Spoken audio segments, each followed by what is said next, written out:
Good day mga idol, pupunta tayo ngayon sa Dolyo, mamimili tayo ng pagkain. At ito na nga, nandito na nga tayo sa Dolyo mga idol. At tumingin nga ako dun sa may Koya mga idol. Ayan, may tinignan tayo sa Watson dahil nga may naka-sale.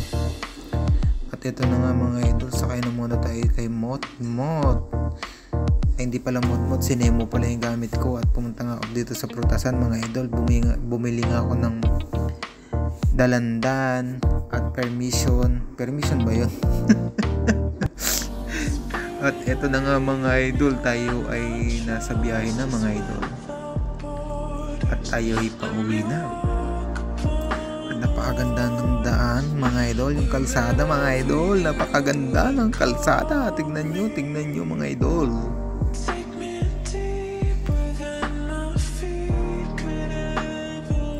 Kitang-kita nyo naman mga idol ang kalsada mga idol. Yan. Yung cellphone dyan mga idol, nasa dibdib ko lang yung cellphone dyan. Gawa-gawa ng paraan para makapag-video lang. Buti na lang ng mga idol hindi nahulog yung cellphone ko dyan mga idol. Ayan. Kitang-kita naman mga idol. Hanggang sa muli mga idol pa.